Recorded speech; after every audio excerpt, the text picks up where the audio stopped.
have a short life that is full of what you like doing than a long life spent in a miserable way. Welcome to Footwork. All right, here we are. RicFit, the man, the myth, the legend. Now I'm going to start it off. Rick, do you know the first time we officially met? It was on a football pitch. I think so, bro. I think we played Long Island Rough Riders together when we were like 12. Man. Yes, yeah, 12, definitely, 13.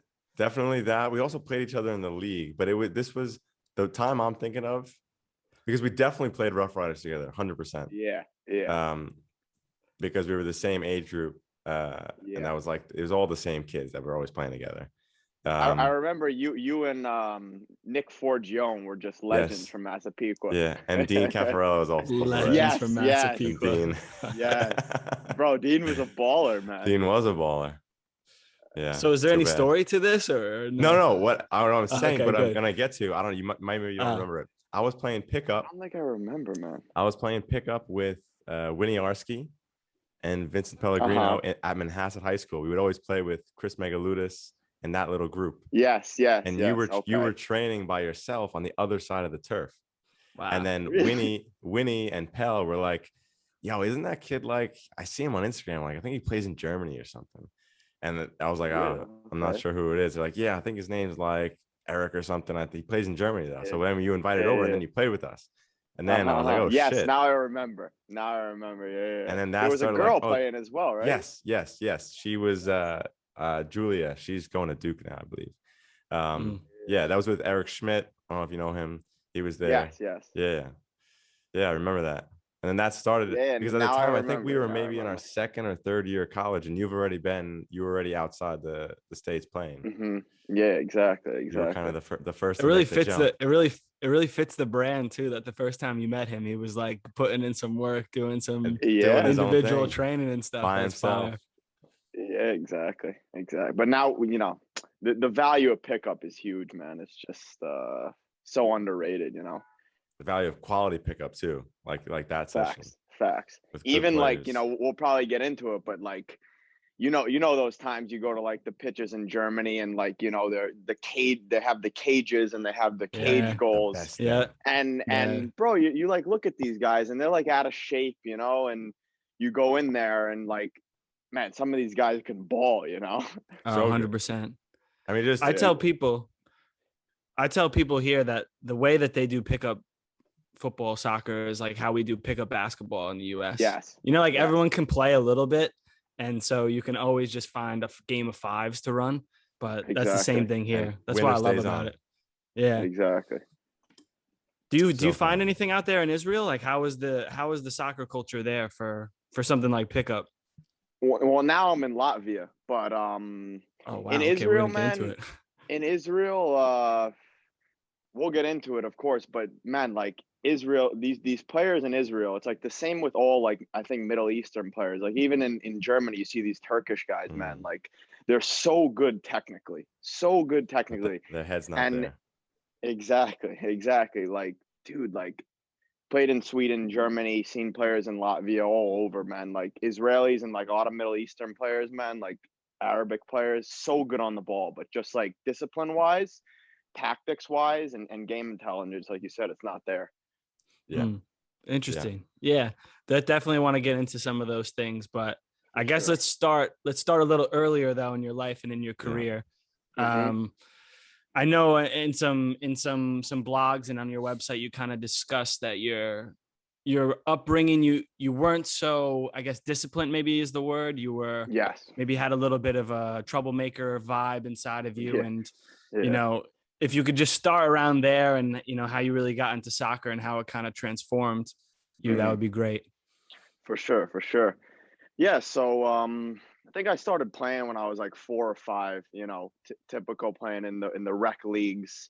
My parents never played soccer. Wasn't really where I grew up. The Merrick Belmore area is not really a soccer culture. It's more baseball and basketball. And, I played baseball, I played basketball, got into lacrosse in my days. Typical American, American kid. Play every sport. Exactly. And I think I remember I was playing, I forgot what team I was playing, maybe like an Oceanside team or something when I was like 12 or 13. And this English coach was our trainer, and he told me, he said, like, Eric, you know, you really got some good potential in the game. And he asked me if I played on any other sports. And I told him, yeah, I play basketball, I play baseball. And he's like, yeah, if you really want to get to the next level in the game, you need to pick and focus on one thing. And I remember I came home from that training and I was like, I think I spoke with my parents, and, you know, I was playing basketball. Sean, I don't know if you're familiar with Island Garden, but I was playing like, you know, that type of stuff. It was a decent level basketball. Good level. You know, Yeah. Yeah. And I enjoyed it, but man, you know, when you get older, man, you're not the height, like it's just not possible. Yeah. And I think at like 15, 16, I was like, I think when I went into high school, I stopped playing basketball.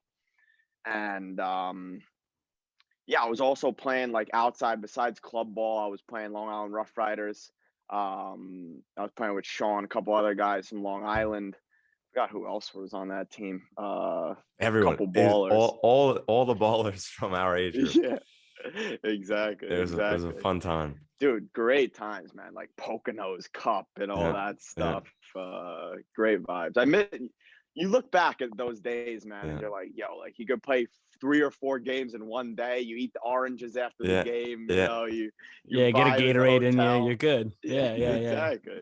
Manhunt in the hotel. Oh god. Oh yeah, dude, those were great, man. Those were great. So yeah, I was playing, you know, outside, you know, doing the Long Island Rough Riders, playing, you know, club ball. This was and then I went into middle school, and I've talked about this before on my my social media, and like as I, you know, quote, get bigger, I don't even like to look at myself. People like to call me an influencer. I don't like that. Like I always, like when people say, oh yeah, you're an influencer, like I try to say, no, I'm a footballer with a big audience. I don't want to be classified as an influencer. I want to, my whole goal is to try to help younger guys and girls not make the mistakes that I did at a young age, and help them with things that I've done well, and other things that I'm trying to learn for myself, my own clients that we could get into later, and, you know, help them, you know, with practical and scientific knowledge to help them. So yeah, you guys will notice I go on tangents, man. So that's perfect for a podcast, man. That's the whole role. If I just talk too much shit, just let me know. But yeah, man. So when I was like 14, 15, 16, like went into middle school, like I just remember, man, like my neighbors and like other kids, like I said, a lot of my good friends were playing baseball. And like as a joke, they would call me a foot fairy, you know, but as we all know, like when people make jokes, but they still have that little, you know, it's in their mind that you are a foot fairy, like even if it is a joke, you know. So it's like, yeah, like these kids are calling me a foot fairy, you know, they're my boys, but they're making a joke. And, you know, you look back and it's like, man, you look at American football, oh, that's a man's game, you know. So whatever, I went into middle school. And dude, I tried out for the middle school American football team. Oh wow! And yeah, man, as like I think like a running back, dude, I was like out of my mind, man. So yeah, like I ended up playing American football in 7th grade in middle school. So you made the team. Word. I made the team. Amazing. And at this time, like, I was hanging around with the quote wrong crowd, you know, kids like you said, you know, I was a bit of a troublemaker, class clown. And I had stopped going to trainings for the Rough Riders. Remember that Jose was our coach? Yeah, Jose. I forgot his last name. Jose Ribe. Jose Ribe. Yes. Yeah. Yeah, good guy. Good guy. You know, South American guy, knew his stuff. And I just stopped going to training. Like, you know, my dad would be coming to pick me up, or my stepdad or my mom wanted to take me over to training, and I was just like, no, I'm hanging out with my friends, like, and I just like 13, 14, 15, I just like stopped going to training, and I ended up getting like a call or a letter in the mail, something that like Eric, like you're just not committed enough to this, so we're gonna have to drop you from the team. And up to that point, like I was like one of usually the better players, and when I felt that, I was like, damn, like this is real, you know. And yeah, like I guess it didn't hit me, so I just let it be. I don't even think I was like even playing. I think I was playing like a little bit of club, and then was still enjoying the game. And yeah, like you said, like I was a bit of a troublemaker in school, which, you know, my mom always tells me not to tell people this on interviews, but I'm an open and transparent guy. So, man, I got kicked off my middle school soccer team. I don't know, I was just causing trouble. So I got kicked off the team, and yeah, I just had to like do a double, like a look in the mirror. I didn't really have like, I'm an only child, didn't have brothers, sisters, no one really quote like to mentor me in the right place, in the right direction. Like I thought it was cool to be a bad kid and a class clown and entertain people. Because I mean I really do it, till this day. I enjoy like entertaining people, having a good time, giving people laughs, but now I know like there are more appropriate ways to do it, you know. Yeah. Yeah, so and like let's see, so then 8th grade, you know, middle school, I think I kind of got back on the rails a little bit, went into high school, played high school soccer. I was also playing at the time for Lake Grove United, which is like a pretty good team in the, you know, in the Premier League realm. I don't think academies were around then. No. So I think I was like 16, 17, had a really good trainer at the time, really good in terms of technique, you know, more of that European mindset of all about just always playing with the ball, doing things with the ball, playing a lot of small-sided, like small spaces, lots of pressure. And being around those guys, a couple of them are playing pro right now. We're some of the top players in New York. Being around those guys really got me back into kind of falling in love with the game again, and seeing, you know, just why I started playing in the first place, just the joy it brought me. Right. And then, yeah, so yeah, I was playing there, and I remember one thing that the coach said, the trainer, he said, you know, we're going to be playing in a lot of big tournaments on the weekends, so don't try during your high school trainings and high school games. And I just took that into heart, and I was like, all right, like now, you know, academies don't let their, you know, players play high school. So he was trying to get into that vibe. Right. Yeah. And yeah, so I just had that in my mind, and I think I did well on JV. I had the chance to go up to varsity for a couple of trainings, but they didn't, you know, pick me up. I ended up I was playing as a attacking midfielder, did well, scored a lot of goals. 10th grade, I ended up playing varsity, and that's when I quote had my season where I didn't try. And looking back now, it was the dumbest thing I've ever done in my life. Like I would go to trainings and like I would just like half-ass it. I was like literally giving 50-60%, and just so I could because I was doing the high school trainings and then the club trainings, just so I could come to club trainings fresh. But now looking back at it, it was like, why did I do that, man? Like why? And obviously the guy had good intentions, but it wasn't the right way to approach it. Now, especially at that my age, yeah, exactly. And now kind of my mindset, which we'll get into later, like all this stupid stuff that I've done has literally, it's like been 0 to 100.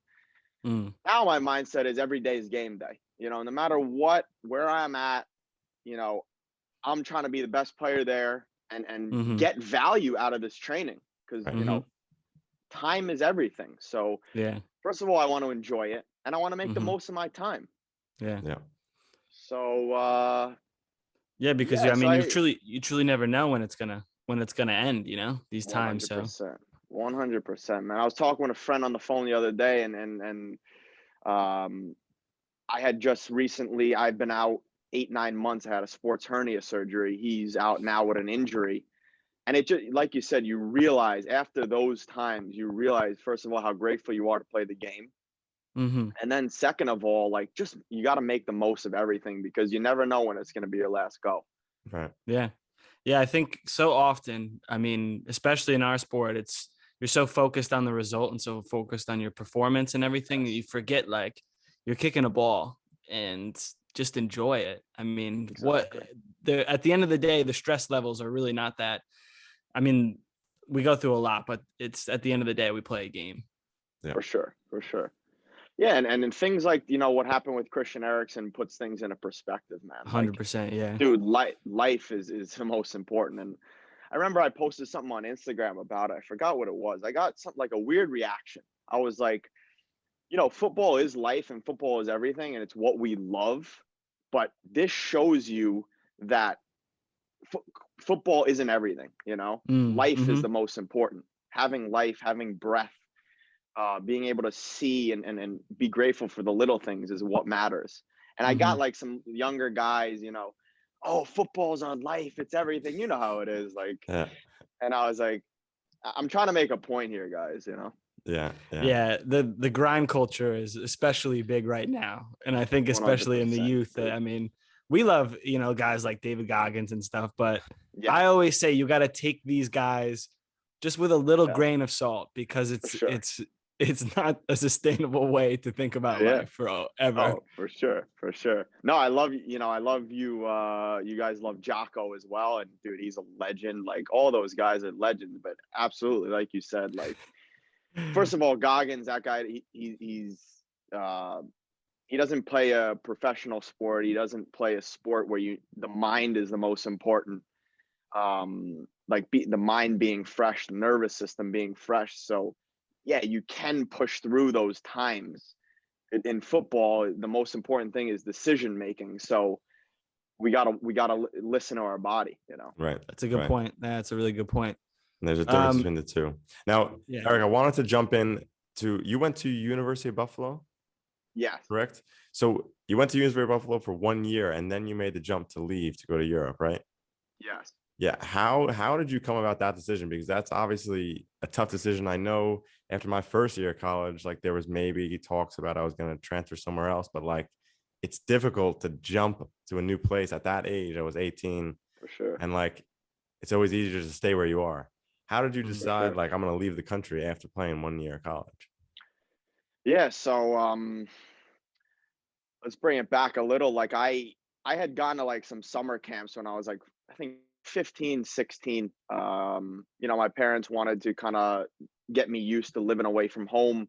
I was doing like some summer camps in Massachusetts. And I remember the first camp I went to, this was like, I think the first time being away from home. I called my parents crying, like, you got to come pick me up, feeling homesick, like, after a week, and whatever, they made me stay out there. I pushed through it. And so going back to the Germany experience, basically, I think I was just like researching, because I think when I was going into college, I just wanted to have like a little bit of a training stint in Europe to get ready for college, get ready for preseason. And I was doing some research, and I found this agency. It's called IFX. I don't even know if it still exists, but it's like an agency where you pay like a decent amount of money, but they hook you up with a visa. We know is huge. They hook you up with a language school, and they hook you up with apartment. So it's basically a year where they help you, assimilate into the culture, and help you learn the German culture and the German football vibes, especially when coming from America and American type systems, just how different it is. And I ended up doing I think it was a 2-month summer program the year before I went into college. And I really enjoyed it, man. Like, they hooked me up with a Landesliga team in Nuremberg, Bavaria, so 6th league. And you know how it is when you first get over there, you're like, yo, like put me in the Bundesliga, you know? Yeah, exactly. Yeah. And they hooked me up with a 6 league side. I was living with a couple guys in an apartment.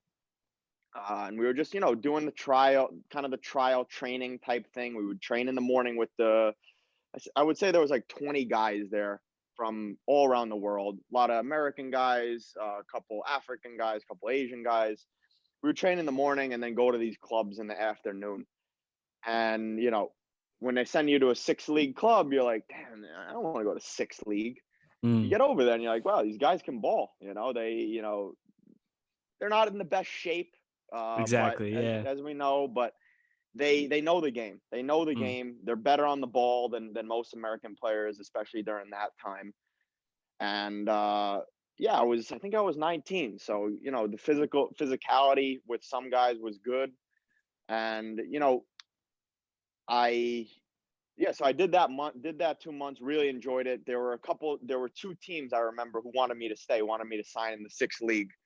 And, I was already committed to university, and, they were offering like a couple €100. And I just, at that time, you don't realize the value. And I actually looked like, I don't really like to say that I regret anything, but it would have been interesting if I took that opportunity right away. Mm-hmm. But I ended up going back. I played in college. I was playing as a defensive mid at the time. And yeah, I mean, best social experience of my life. Like, made so many friends, like tons of girls, and it was enjoyable. Like, it was great. Like, being at the University of Buffalo, like I had a bunch of my high school boys who were in the frats at the time. And I also had my soccer boys. So, you can go to both parties, Right. you can mix. Oh, with it sounds like a great that. setup. Yeah. Oh, it was unbelievable. But like before that, I kind of had done the transition. So when I was like 16, 17, when I went to Lake Grove, I didn't say this. I was one of the worst players. And I would say I was starting maybe 50% of the games. I wasn't a regular starter. And that was like the first time, like I told you, I kind of took like a sabbatical for 2-3 years, didn't really care, thought I was some hot shot. And that was kind of a wake up call that, dude, you got to get your stuff together. And yeah, that's when I started like investing into the additional work and really reading up on every single thing that you can do to optimize your performance, things you can control. That's what I kind of got obsessed with, the training realm, the nutrition realm. And yeah, so when I went to college, like I kind of lost that. Like, I had been, quote, pretty disciplined for 2 years, had like kind of changed my body, changed the way how I felt. I was improving myself as a player and a person. And when I went to college, I fell back into kind of the loop of the party scene. And the thing with me is, I always tell people, as we all know, like, environment's huge. Like, so for me, environment is big, but like when I am in an environment where it's like a party scene, it'll suck me in, Mm-hmm. So that's why, like, now I've really learned, wherever I live, I like to live in like kind of the middle of nowhere, like not a big city, do my work during the week, have a good match, and then spend 1-2 days in the big city, enjoy myself with some friends, come back. And that's how I like to do it now. Mm-hmm. Mm-hmm. But yeah, so I like I said, made a lot of friends, did okay in college. Same thing, was starting like 50 to 60% of the games, wasn't a regular starter. And then I had wanted to do the Germany experience again, because I really enjoyed it. Like, it was just a great experience. Just seeing how big football is over there. Like, it's just literally, you guys, I've watched a ton of your episodes. I love your podcast, by the way. And, I love how you talk about, like, there's so many things that I could relate. That's why I like it. And you always talk about how, like, you're in Germany and everyone's talking about football. You turn on, there's 4 or 5 channels with football, and it's just always in your mind. And it's just such a difference than being in the US, especially so at that time. It was like, Mm-hmm. what, 2017, 2018. Football wasn't big. Yeah. And yeah, man. So I made the jump back out, and same experience. Then they had put me with they had known me and they thought I was a decent player, so they put me with some fifth league teams. And yeah, like same thing. I was planning on going back my sophomore year of college. I had a girlfriend at the time who I was with for like a year or something. And I remember the exact moment that I made the decision to stay in Germany. My plan was to go back to the US. I had trialed and trained with a couple teams and enjoyed the environments. And I remember I was with one of my friends. We were walking on like the main strip in Nuremberg. I was 20 years old. And I said to my friend, like, you know, unfortunately, I can't do this. You know, I'm too old. I want to marry a girl in Europe and raise my kids in Europe. So my son can do it for me, you know? So I went back home that night. And man, I was on a routine of like, you know, those perfect push-up handles. I had them in. Yeah. I was like ripping those like at night at like 10 p.m. like every night. As a routine of like 200 push-ups. And I remembered like, you know, after you get a good session in, like the hormones are flowing, the dopamine's going, adrenaline's going. That's how this podcast is created. Yeah. I know you guys love the whoop. Post-workout vibes. Yeah, dude. Nothing like it. Nothing like it. And I was just like, yo, can we curse on this podcast? Yeah, of course. And I was just like, fuck it. I'm doing this myself, you know? And I remember I sent an email to my coach. I was like, I forgot what the email was. I got to dig this up sometime. Yeah, you know, I'm in Germany right now. I had spoken to him. He was from New Zealand and like had some European roots like in England. So he knew the vibe. I had spoken with him before that I was in Germany. He liked it. So I discussed that I was going back again. I told him, you know, I'm in Germany. I've gotten an opportunity and, you know, I'm 20 years old. And the way I look at it now, and you guys always talk about it, it's like, man, you can always go back to school. You can always be a doctor, a dentist, a lawyer, whatever you want to be at any age, but you can't be as fit as we are and as young as we are. And just how much we learn out here, man. Like it's unbelievable compared to the classroom. And I was like, I got to take this opportunity. And that was it. I did it. Kind of let you know, my girlfriend know, you know, that lasted like 3 weeks and then that was finished. And then I was on my journey. I was on the journey, and that's where everything kind of started. Amazing. That's unreal. That is unreal too. I don't even know where to start. First off, I couldn't help but think is like, you know how you were talking about like your friends used to call you foot fairies and stuff? Like the same thing with me. But like I don't even think a German person could understand that if you tried to explain them. Because here football is the man sport. Oh, yeah. Like women don't play football here. You know, women play tennis. But it's like in America, it's interesting. Going in high school and middle school, it's like, oh, yeah, I don't know, Dylan, did you have that in your school? That was a big Long Island well, thing. Luckily, most of my friends played soccer, but yeah, I did get like from surrounding groups. Yeah, foot fairy. You know, that's a big American thing is you play soccer, you're a foot fairy. It's crazy. But if you even call it soccer in Europe, they shun you. You know? Yeah, exactly. Yeah, 100%. But then the second part of your story, I thought it was hilarious. Is like, so you're walking down the strip in Nuremberg, 20 years old, and you're like, man, I'm too old. I'll have my kid do this for me. Exactly. And now I know that I'm going to have kids till I'm like 32, you know? So I mean, what a turn of events in that. That was all in one night, correct? Yeah. I mean, shout out perfect push-up. Yeah, shout out perfect push-ups. Yeah, man. Honestly. Oh, man, that's quite a turnaround.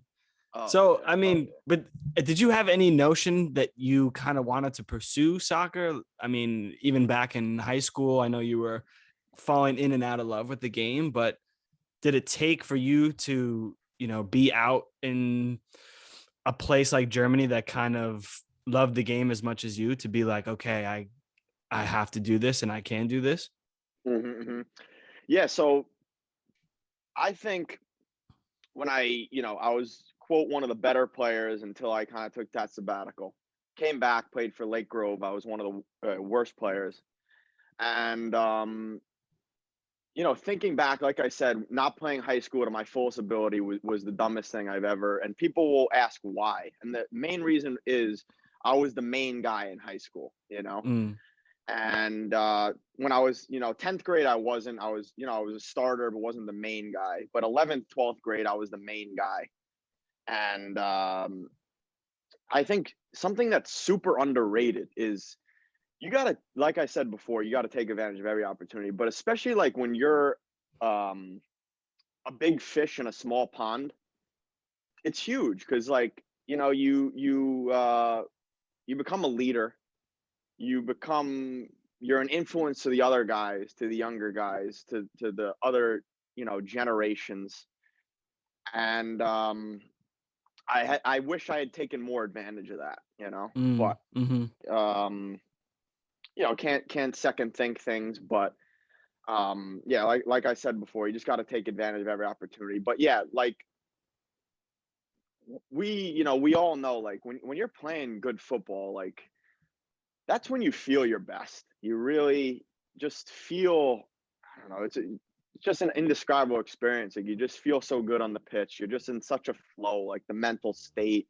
And I mean, that's why, sometimes I get these messages like about like nerves, and we all have nerves and everything, but I don't know. I'm trying to really get to the, I'm not a sports psychologist or anything, but I always like to look into different areas, but I always get these questions of like, how do you quote, cure the nerves, or how do you get over the nerves? And I try to give like people practical tips and everything, like to, start slowly, just get your passes going. But I think once you just like, when you find that flow, there's nothing like it. There's nothing like that flow getting into a game. And, just those emotions are everything. So I know, playing good football and coming off the pitch after just working your ass off for 90 minutes, there's no greater feeling, getting 3 points, playing a good game. And when I went over to Europe and I just saw these big stadiums, and I saw like, man, even in Regionalliga, 4th league and 3rd league, just the fans and just the emotions you get for the passion that these people have is incredible. So after that experience, yeah, I did come back to the US and I kind of saw this college system.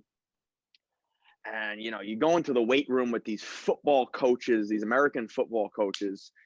Oh, test your max. What's your max? You write it down. Give me a break. Test my max. I hate that stuff, man. The numbers, man. I was literally on the phone with someone the other day, and it's a new client of mine. She's a girl, and I asked her what her main goal was, and she told me. And in the beginning of the conversation, she told me that I asked her what her main strength was, and she said her game intelligence, her tactical ability, her long range passing, her passing ability, and she's a number 8 or number 6, so plays in the midfield. And as we both know, that's huge in Europe. You got to have game intelligence. You got to make right decisions. And then I asked her, what's your main goal with the program that we're about to start? And she said to me, I want to increase my numbers on squat, deadlift, and bench. And I just said to myself, I laughed like a little, and I said, I'm sorry to laugh, but I just got to tell you the truth. Like, you got to embrace the game intelligence and the long range passing and that stuff more than the numbers of the bench, squat, and deadlift and that. That it's great. It's great, but it's such an American thing, though. You're right. It's so American, the numbers. Exactly. I told her, you like in Europe, you would be praised, but it's just so sad where the culture, it's evolving, of course, but where the culture is in football and soccer in America. And I said to her, to tell you the truth, the first phase or two, when we first start, everything's about movement. I don't care about how heavy your lifts are.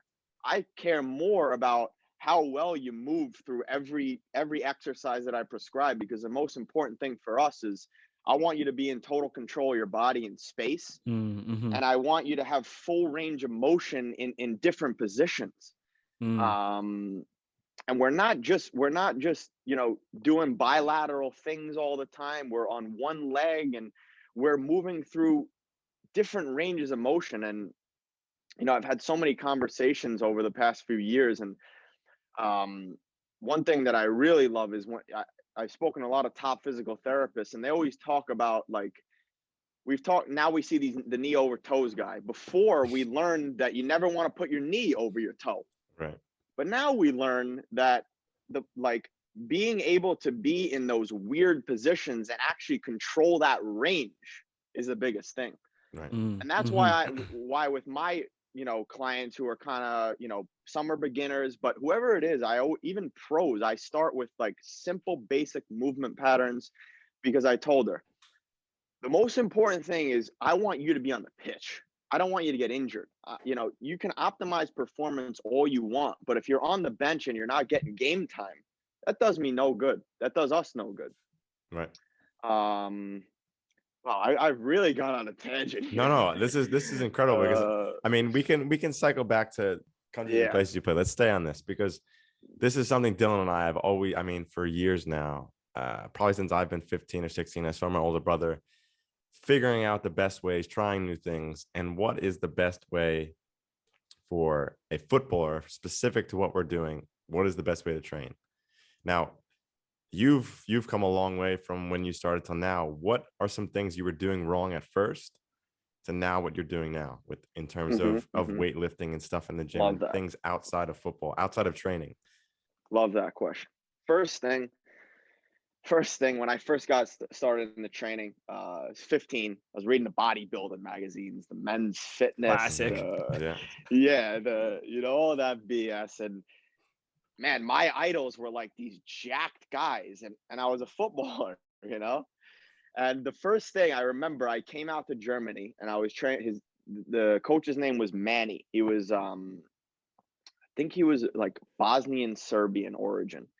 Really good guy. Played in the, I think, second Bundesliga for FC Nuremberg. Was a striker, or forgot, maybe a left back actually.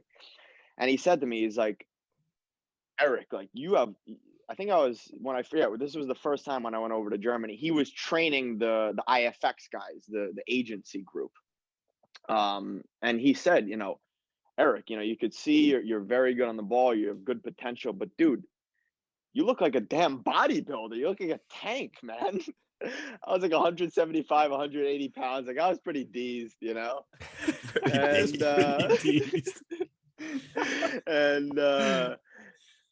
And I was like, why, you don't think this is going to help me on the field? And he's like, no, you're like a tank, It's like you can't even turn your neck.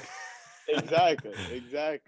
So from there, so the biggest mistake was I was trying to look good for the girls instead of perform well on the pitch. Because you know how it is when you first get in, you start seeing those results in the mirror, then you start seeing, 2, 3, 4 abs. You're like, damn, of course. Start cutting that body fat. And I took that in, what he said, and I was like, all right, I'm going all in. And the thing with me is, like, I'm either all in or all out. So when that guy, I always believe, like, you got to take advice from people who have, done what you want to do and who have experience in that area. And man, this guy played second Bundesliga. He's 55. He's still, like, shredded up, fit. I was like, all right, I'm gonna go back. And I didn't tell you guys, but when I first came into college, I was majoring in pre-dentistry because my mom wanted me to be a dentist. And I like keeping my teeth nice. I like nice teeth on chicks, but I was like, nah, I cannot be a dentist. That's just not me. So I'd always been up, like I said, I had gotten into training at 15. So I switched into sports science. And, basically through the years, I finished online. And, I got into the degree. When I finished online, I had actually paused college when I went over to Germany. I had gotten into the degree, started my sophomore year online because of what this guy said. And from there, I just, like, a whole rabbit hole of things, like, dove in from the college standpoint, from the theoretical standpoint in the books. But the most valuable thing has been the practical standpoint. learning from people out here, learning from mentors online, from mentors that I've met in the US. And yeah, I mean, so like I said, the first mistake was the aesthetics part, and then the second mistake, why I had my surgery, is like you said, Dylan, the culture of TNDO and the grind culture. I came over to Germany at 19, and I said, you know, these young kids, they've spent their time in the academies. I'm gonna get my time back.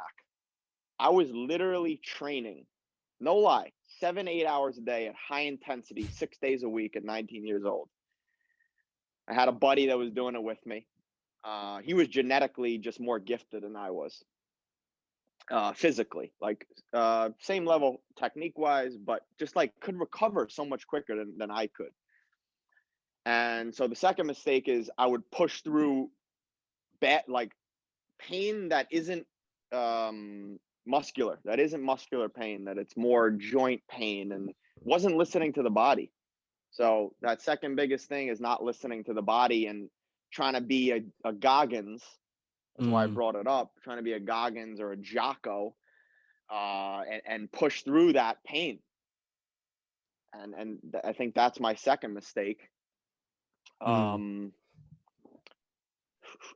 Third mistake was not playing enough pickup as a young kid.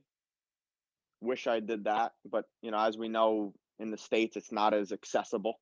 Yeah, we're products of our environment at the end of the day too. Exactly. I mean, that's really all I could think of right now. Yeah, I mean, the rest one, like, just to even bring this point back even more, is that I think it's starting to come back to it now. You know, there's a lot of things that calculated, a lot of things like the Whoop strap that we have. There's other devices So you got that an really Oura Ring, encourage. All right, Yeah, I want to ask you about that too. I mean, it's kind of similar in the fact where it's heavily promoting good sleep and what it can do for your recovery. Am I wrong? Okay, so yeah. So I mean, these are the good things that are coming up about sleep, but I mean, still with like the Navy SEAL culture, which again, I love, and I take many aspects of it because there's so much of your body that you don't think you can accomplish, but you can. You know, you can unlock those extra levels. But people have to understand that you can't be your best unless you're sleeping, unless you're recovering. Yes. So like, I mean, those miles that you put on your body and on your legs at such a young age is so crazy damaging. Yes. Especially, and that's what I think we don't realize. Like I said before, time is everything, and that's why like these European, you know, kids, like when they start playing at a high level, like 15, 16, in a structured environment with people who know the game from a physical standpoint, tactical and technical standpoint, it's such a disadvantage to us because we come out over here and we quote lost time. But then we think, so like I said, I came over with this American mindset of grind that I learned from, you know, on Instagram or wherever I learned it. And, you know, it, you know, I'm grateful for that mindset, but it kind of did me harm. So, you know, technically during that time and physically, I got so much better. But, you know, after those, you know, I had my surgery, like I was just like I had learned to kind of dial it back. But one of the things I always love to tell like Europeans is I'm super grateful for the mindset I come over here with as an American, but I'm also grateful for the more relaxed and chill vibe they have here because it gives us a nice balance, you know? Yeah, it's all about that balance. I mean, did you say you just got your surgery recently though, right? Yeah, January 2021. And how is your recovery from that going? Are you back to full fit?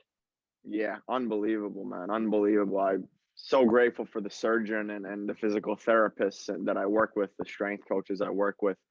So after, we'll get into it later maybe, but like after Germany, I had went over to Sweden. And that's when I kind of started experiencing the pain. Like at 23, I'm 26 now. And, you know, I was still, you know, I don't know if I was pushing through the pain. I didn't think it was something major, Yeah. What was it like? Is Um, something up high in your groin? It's just like tight? It was like in the, like the external obliques, they come down Yeah. into the pubis. Yeah. Mm-hmm. I had like some inflammation, like on my right side, especially a little on my left side. But it was like it looked like a bulge coming out of my, like not a big bulge. Everyone Mhm. used to tell me like it was muscle. They told me it was muscle. But I kept saying like there's something going on here because, over those years where I was studying, like I was like, still am obsessed. Like instead of listening to music, I'm listening to podcasts and audiobooks from top guys Right. who are into the field. And I just really am grateful to have developed a good relationship with my body. And I'm sure you two guys are the same. And when something's wrong. I was Yeah. like, something's wrong here, Mm-hmm. Yeah.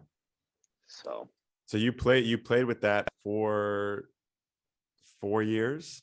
That pain? yeah, 3-4 years. So it wasn't in the beginning. It wasn't pain. It was like a dull, weird sensation. Mhm. And it would come and go. I was doing my recovery, my stretching. I was doing everything I could to help the body heal. And it really gave me trouble when I was after lockdown, when I was I think that was like a year and a half ago. We were doing the training at home, and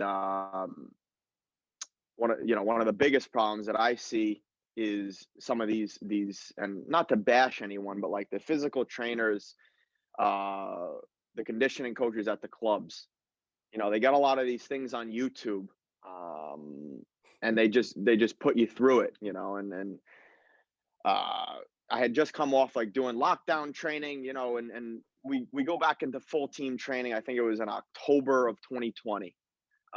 Season started late. We were just getting into friendlies, and I'm a big proponent of like getting a good warm up in, proper activation, things like that.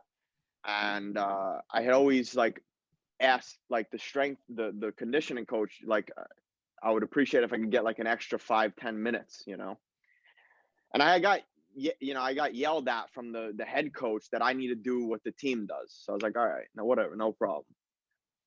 Boom, we get into it. Man, we do like a 1-2 minute warm up. We get into sprints like right away. And I'm like, nah, this is not good, man. This is not good. And like all my teammates, they like know about my brand. They know that I know a little bit about this stuff and I study this stuff. And like they always came up to me and they were like, you got to tell them. And this is one of the things, like as a footballer, like I don't want to bring, quote, my other knowledge in and try to correct anyone else. I want to be as humble as possible wherever I go. And if any strength coach even like asks me, and maybe it's a fault of my own, but I don't want to, how it is like in the football culture, you don't want to damage relationships. So they ask me like, how is it? Is it good? Is it good? I'm like, yeah, it's not bad. It's not bad. Like, it's like far from good, and yeah, so like we did these trainings, and then like the first preseason game we had, I was like, it's back, like something's going on, and it's on both sides now. And just at the end, like after my third friendly, I came off the pitch after 45, and I was like, I need a rest, and then I called my parents. I was like, I need to come home. I need to sort this out. And yeah, I ended up seeing, I think 7-8 different surgeons. I first had tried it with I went back home and I like tried it with a physical therapist and strength and conditioning coach who were like super knowledgeable, fantastic guys. And it wasn't getting any better. I was doing these, oh my God, these shots, like the needle, like into like trigger point shots into directly into the pubis, into the groin. I was trying every area not to get surgery because I'm a very like big into holistic. I wanted to try everything I could to get away from changing my biomechanics the way I move naturally. But I just said I had a serious conversation, with my parents, myself, and I was like, I got to do it.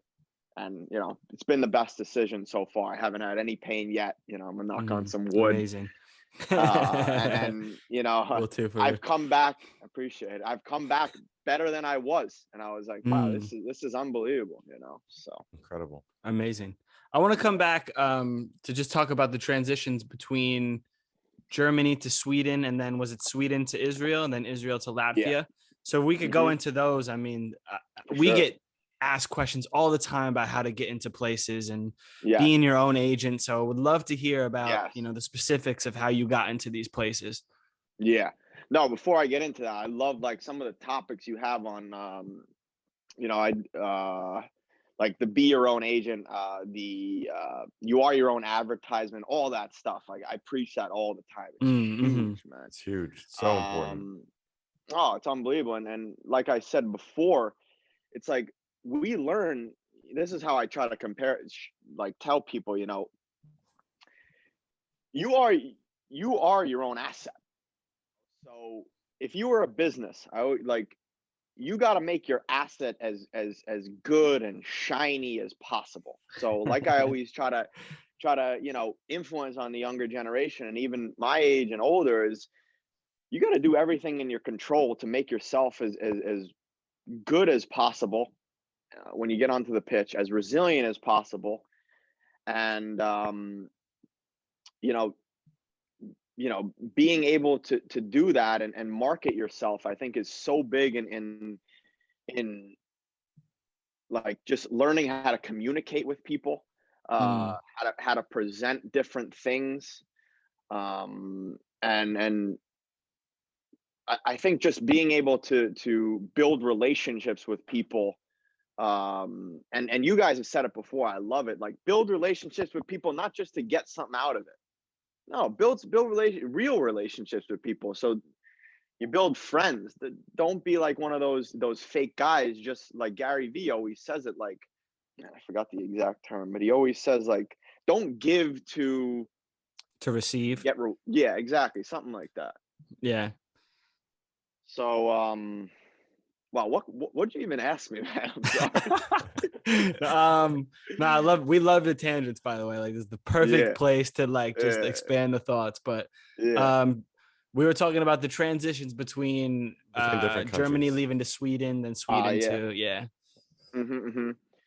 Yeah, so Germany, I played there like 2.5 years, and then I was trying to make a jump to Sweden, because I had heard a lot of good things about how you know, Swedish, Finnish, Danish, Norwegian, those Scandinavian countries treated Americans, and I had heard the visa was a bit easier over there. So, you know, these combines. So I discovered PSC.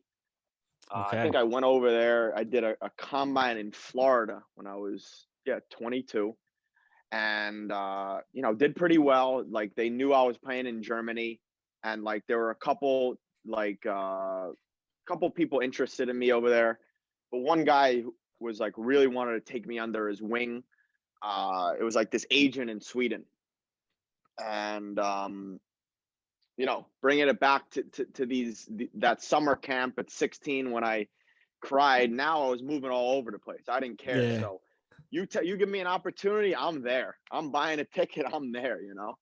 And he was like, yeah, like, you know, I thought you were a solid player. I want to try to get you into the third tier in Sweden, Division 1. And he brought me in. I think he like let me stay at his house, like real chill guy, you know. And you know, was he asking for money at this point? I did pay him $1,000 straight up. Okay, yeah. Paid him $1,000, and you know, now, like, I don't know, I'm in between of like paying agents. I was at the point where I was a nobody. Like, yeah, I had played in Germany a bit, you know. I'm like in between. So like I saw it as a good opportunity. He wasn't like, I didn't feel he was just trying to get the money. Like, for me, now that I know as quote a businessman, like, time is money. Like, I'm gonna give him his money. he's going to be on the phone for me and trying to get me deals and trials, I think it's worth it. And I thought it was a respectable thing to do. Like, even like with friends, like I always tell them, like, yo, I'll pay you for your time, because I just know how it is, you know? Right. Yeah. No, 100%. I totally agree with you too.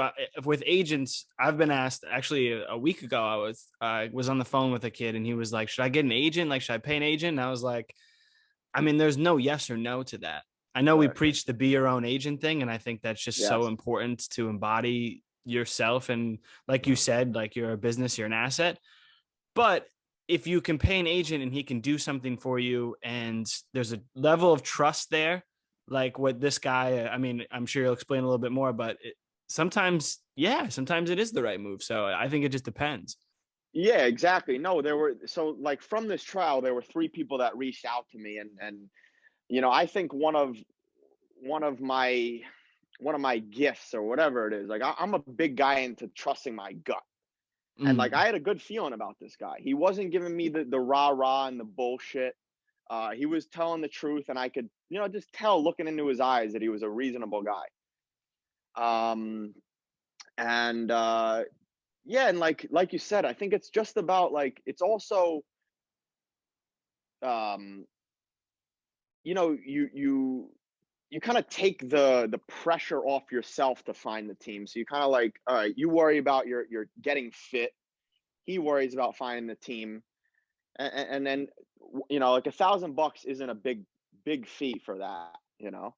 I think Sean and I have talked before, like, I was at one point, I was like on Soccer Way, just like throwing like 1,000 emails, and you get like one email max, and it's like, you know, reaching out on Facebook pages. And this is what you're paying for when you pay an agent. Exactly. I mean, you hope. Yeah. When you find the right you pay person. for their connections, really, right? Exactly. Right. And what he did was, I actually forgot to say this. Once I found the team, he gave me the money back, and then he got 10% off my contract. So that's how it worked, and I like that thing. So I like that too. It's a good. He Was that in writing beforehand? Yes, he guaranteed to find me a contract. Then I would give him the money back, and then boom. So yeah, so that's how it worked. He hooked me up with like 4 solid teams, Division 1. 3 of the teams wanted to sign me. One of the teams just didn't want to. And like I said before, I'm a big guy on gut feeling. I ended up signing with this team, Knee Shopping. They had a head coach who knew one of my club coaches, and they had an assistant coach who was an American. And I went in there, and I just loved it. Like, great environment, great vibes. And, you know, these other 2 teams, they were offering me a better deal. But, you know, like I said before, like, I went on gut feeling and environment and good vibes, and I signed over there. Awesome. Was this in Division 1? All the teams were in Division 1? Division 1. Yeah. Cool. Yeah, a solid, you know. And actually, going over, it's talking about transition.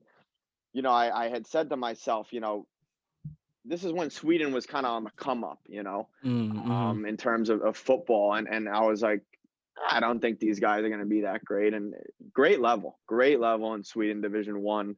Very fit guys, take care of their bodies, professional environment. Like I said, you know, people were in there doing their activation in the beginning. We had an ice bath, sauna, all the stuff, nice gym. And guys wanted to get to the next level. That was the biggest thing. That's what really kind of, you know, turned me on to the club. You know, there were about 10 guys who really wanted to get to the next level. And right now, I think from that team, there are 4 guys playing in the first league in Allsvenskan. And then Sean, you know, Andrew John Baptiste, he's you know, playing in the Canadian Premier League. So it was a great level, great environment, and a great time. And how long were you there for? I was there for 1 year. Okay. And then I had actually came out to Latvia after that season when I was 24. And I had trained with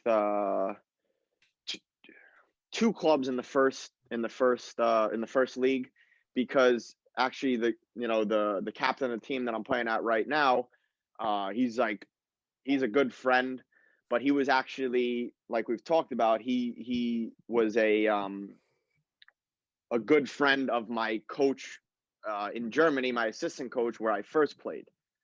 So he hooked me up with that setup, and yeah, so I came over here at 24, did well for this team in like on the border of Russia.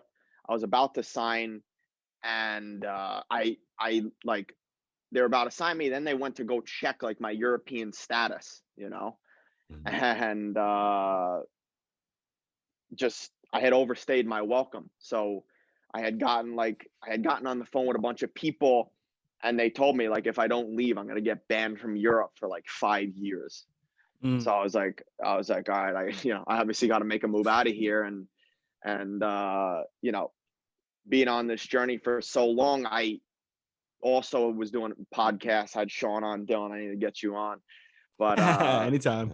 Yeah, I was doing like I'll reach out to anyone. So like I went on Yanks Abroad, and I had researched because one of my good friends was playing out in Israel, and he told me that good level. He said I would love it out there, and he said he wanted me to come visit him in Tel Aviv, and I ended up visiting him in Tel Aviv in April. I think this was 2019. Place is an absolute dream, and I went back to the U.S. and I'm eligible for a passport in Israel. So got that passport within 3 weeks. Boom, I was back out in Israel. Yeah, and I was on that. I was there for a year. Incredible. How was that? How was the league? How were the players? How was the environment in Israel? Oh man, absolute jungle. Absolute jungle. We've heard that from Evan. Evan Nadanir explained a little bit about it. This place, like, oh man, like Israel, like you go over there and like you could either find someone who is the biggest piece of shit or your best friend. Like you'll go walk on the street, you'll meet someone, talk to them for like a couple minutes, and they'll invite you to Shabbat dinner on a Friday night. And then for those people listening, you don't know what that is. It's the Sabbath, rest and relaxation. One of the best things in Israel. Like you just have a great, like unbelievable meal. You sit down with like friends, family, eat like a good meal, talk about how the week went. So Friday, Saturday in Israel is off. Sunday is the start of the week. So yeah, in terms of like people wise, like I said, you could find either great or piece of shit. So in the football world, so I went over there and I'm a pretty friendly guy. Like I'll talk to anyone. Like I enjoy conversations. As you can see, I just talk my ass off. So yeah, so I went over there and made a lot of good friends right away. And people asked me like, what am I doing there? They were like, I told them I was playing football, and like they looked at me like I was just like a dirt bag. And I was like, what's going on here? Like, why are they doing this? And I think, let's see what happened over there. Oh, the agents there, another level, man. I before I went over there, when I had got kicked out of Europe, whatever, I was on LinkedIn. I was doing my LinkedIn grind. So I know this. Went on LinkedIn, Israel soccer agents. Boom. I must have like 300, I spent 10 hours in one sitting, just 300 emails. I was just a copy, savage. paste, send. Yes, exactly. Change the name. Change the name. Exactly. And then like talk about investment. I had to invest in LinkedIn Premium. I was just for a month so I could send another the messages, investment in his own brand, exactly. I haven't heard that one. I've never heard of anyone investing in LinkedIn Premium. I respect that. Yeah. I had to go. They still try to sell me on that until this day. But yeah, come back. Yeah, I met with like 6 agents over there. Wow, some of these agents, like, I went into one of his agents. He worked in like one of the nicest buildings in Tel Aviv, and I went into his office, and we just started talking, and I was like, do I have to pay you for the service? And he had like a beautiful office. Like, he did like something else. Like, his main job was something else. He did like the agent thing because he enjoyed it on the side. Mhm. I asked him if I had to pay for it. He's like, you think I need your money? Look at my office. You think I need your money? I said, man, I'm just asking before we get started. I need to know these things. Yeah, he's like, you know how much money I make a month? I don't want to know. I don't really care. You know, Yeah. just interested in football. How much? So, Yeah, I'm interested in if this is going to cost me anything. yeah, exactly. So whatever. I didn't end up going with that guy. I ended up, meeting another agent who had experience in the U.S. USL level, and great guy. Still talk to him till this day. And yeah, he hooked me up with a team. Actually, I got to get into the one story I had. So I had met this one agent. This is a good story. Wow, I never thought of this one. Oh, hell So yes. I like this. When you go over to Israel, man, like, I flew El Al. Like, they are in terms of security, man, like, they are the strictest you'll ever see. So I was under questioning for like 30 minutes. Oh, wow. Of like why I'm coming over there, who I am, and like, they were asking like the most absurd questions, Even with the Israeli passport you have. Yeah. Interesting. Yeah. Okay. So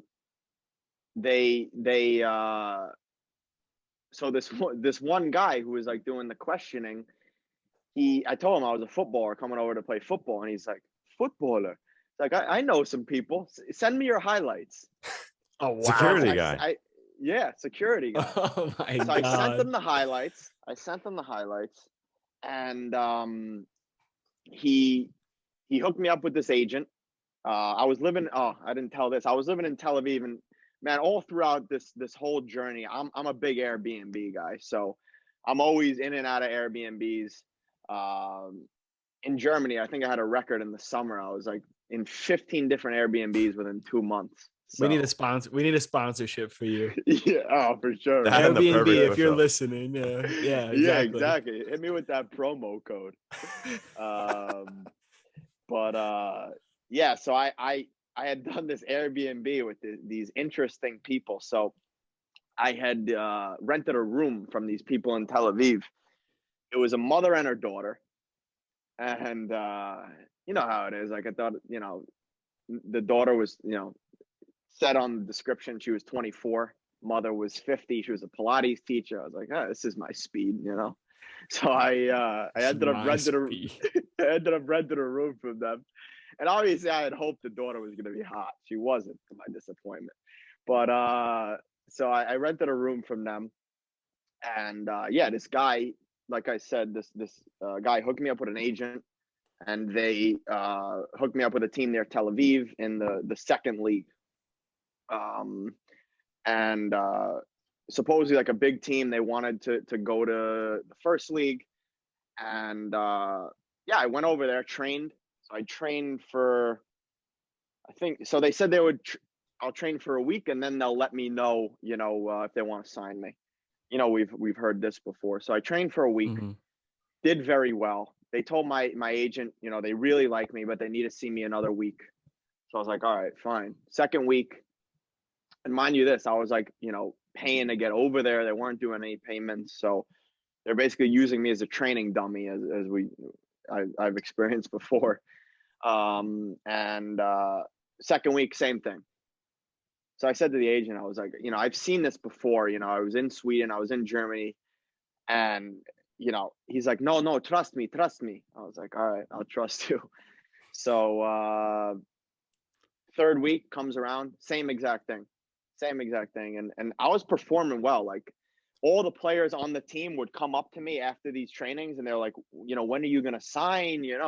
you know, we need you on the team, this and that, you know. And I was like, yeah, I mean, you know, they're kind of, I feel like they're pushing me around, but I don't know. So I told the agent, like, this was the third week was coming around. I was like, you got to ask them, like, are they planning on signing me or what are they doing here? And he said he knows the coach and to trust him. So I trusted him. Third week comes around, same thing, did well. That Thursday, coach gets sacked. This is like in preseason, you know. I don't know why the coach would get sacked in preseason. And so the new coach comes in, boom, the coach is very good friends with one of the biggest agents over there. He brings in 5 players, I'm out. Boom. It's already, I think it's like end of July, beginning of August, when like the season's about to start, you know. Does it run the same as like Major Europe? Like the month starts in okay. Yeah. So I get kicked out of there, and I was in Tel Aviv, like I said, in and out of different Airbnbs for like 4 or 5 weeks. And you know, I had made a couple good friends over there, a couple guys who were playing in the first league. And you know, one guy hooked me up with this team out in Haifa. And I ended up signing out in Haifa, and like great experience. Like, lived in Haifa, really fantastic city, like great vibes. And the thing with Israel is that I like made such good friends. That was one of the things out there. Like, they're so super warm people over there. Mm-hmm. And you know, I made a lot of good friends, like enjoyed my time. But like I said, in terms of the football wise, like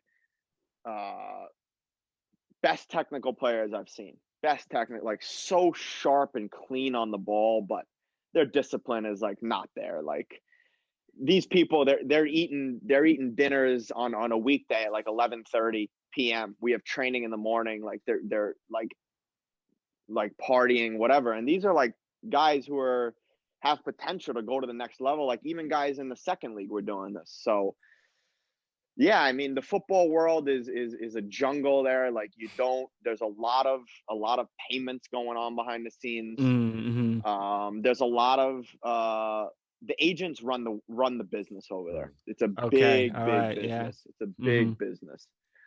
And I just got to the point where I was like, you know, there's teams that are in it together, like in the same league. They're in it together. So they pay each other off to like lose a game, to win a game. It's just absurd. So I was like, I got to get out of here. And contacted this guy who I told you about in Latvia again. And he like just came into a new club over here. He's trying to like do like a big project where I'm at right now. And I felt like it was the perfect opportunity because, as we all know, like, trust is huge. And I really trust this guy, like literally the best guy I've met in football. When he hooked me up with these trials in when I was 24, he was working hard, man, like to hook me up with these trials. And I was like, let me pay you for your time. Like I said before, like, you know, let me take you for a dinner or something, you know, I appreciate your time. And he's like, no, I just do it for the grace of God. And I was like, man, this guy is just a good guy. Amazing. You know? Wow. Just a good guy. You don't often meet those kinds of people, because even the people that help you, even good people, they always want a little something from it, just a little cash or something. Yes. Even the good people. Yes. So the people who are taking nothing from it, I mean, you meet 1 or 2 of them in your soccer career, I feel like. Oh, 100%. 100%. It's unfortunate to say that you don't meet a lot of those people, like you said, in the football world. Yeah, 100%. Everyone has an ulterior motive, but I, like, in the beginning, I was like, dude, is this guy actually serious? And then once I realized, I was like, this is a good guy, you know? Yeah. I mean, I get it too, though, because like you said before earlier, I mean, your time is money. So yes. I totally get if someone's taking the time to do things for me and is plugging me to teams and stuff, like I fully expect to pay someone for that. But the people who don't take money from that are just like the few, I don't know, angels in this football world. Yeah. I mean, I've never been in the jungle like how you explain Israel, but I mean, everywhere there's a little glimpse of it. That's crazy though. I mean, that level of the teams are paying each other. It It's sounds crazy. like the Eastern European Football League system. Seems right up that alley. It's kind of a lot of sketchy things in the background going on. Oh, a lot of favors, a lot of nepotism, a lot of family stuff going on. One of the big things too is a lot of the agents. They're the agent of the coach, and then they just bring their players, and it's like boom, like you know.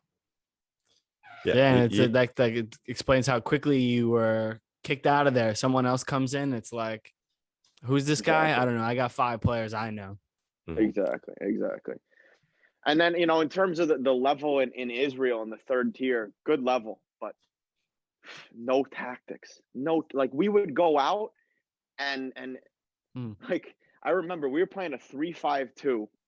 I was playing as a left center back, and our goalkeeper wasn't good with his feet, and this coach was trying to play a 3-5-2 where the left center back and the right center back are super wide on the touchline, and then the goalkeeper and the other center back are both on the ball, and I'm like, yo, there's no chance, like we're not Juve, And I remember the first friendly, the goalkeeper gets the ball back, and we were like balling on this other team, but he passes the ball to the other team. Boom. Our other center back saved the goal, but I was like, this is what's going to happen.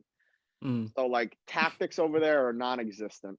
They just tell you to go out there and fight. And that's what it is. It's a war, just like it is in society over there. It's a war, like on the pitch, and, you like thing over there that I really appreciate about Europe. And I love Israel, like fantastic place, but everything has its pros and cons, its ups and downs. Over there, like you're always on edge. Like you're always looking over your shoulder. There's too much of a rush. Like, and we're from New York. Like I was actually on the phone with my boy yesterday, and he's like, the fact that you say that people are always in a rush and always like time is money over there is crazy. But it's like, I think it's 150 times that of like New York. Wow. Like people are always, they're always like, oh, driving over there is like another world. It's like you're on the highway, like you're in the left lane, like on a highway, 3 lane highway. Someone is trying to pass. Like the first thing I noticed, someone is like I'm going at a good speed. Someone's flashing the brights at me in left lane, beeping me, and I'm like I'm at speed, He tries to pass. There's a barrier on this side. He tries to pass me on the barrier, and I said, "Dude, I'm out of this lane," So back to the slow lane. Yeah. So, like came back over here to Latvia, and it's like, wow, I'm nice and calm again, and go back to like these wearables. Like what tells you everything is my resting heart rate in Israel was like 42. Oh my God. Now my resting heart rate in Latvia is 37. So it's like, that's everything, Yeah. That's crazy. I would like to hear more about Latvia too, because it's another one that you don't hear as much about. So what is that league system like? And I know you said it's a little more, adjustable and comfortable in terms of lifestyle. So just give us the lowdown on Latvia. Yeah. First of all, fantastic. Anyone who is interested in Eastern Europe, you got to check out Latvia. Fantastic place. Like the people are unbelievably friendly. Things over here are cheap. How's the food? Solid. Nice. Yeah, really good. And man, like you could go out for a nice dinner, get a glass of wine for like 15-20 euros. Like you could get a nice meal. like appetizer, main course, you're chilling. And like the teammates, like the people, maybe it's just my team, but like super welcoming. Like right away, they like told me like within like the first week, like we had like the Mannschaft and they're like, welcome to the family, So once you hear that, it's like, this is going to be good. And they're just such good people over here. And what I really realize is people over here, they don't come from much, they don't see the New York, the Long Island, the wealth. So they appreciate what they have, and they're super happy with what they have. And I think that's why people are here, just still trying to figure it out. But it's just like, why are people so kind here, And that's what's been really most refreshing to me, because I think one of the biggest things is how welcoming people are, and people are willing to, they're super friendly, welcoming, great English. I was going to ask, because I wasn't sure. That's cool that they have great English there too. Great English. Speak better than a lot of my friends, Same case here. Do they speak Russian there, or what is their language that they speak? So they speak Latvian, but it's like mixed of Latvian and Russian people. So they learn Russian on the street. So basically I would say Latvia is similar to Sweden. They like learn English at like 6 years old. And they're watching the same type of, cartoons and all that stuff. But I would say maybe 30, 40 years ago, they were learning Russian in school. But now it's kind of transitioned. Yeah.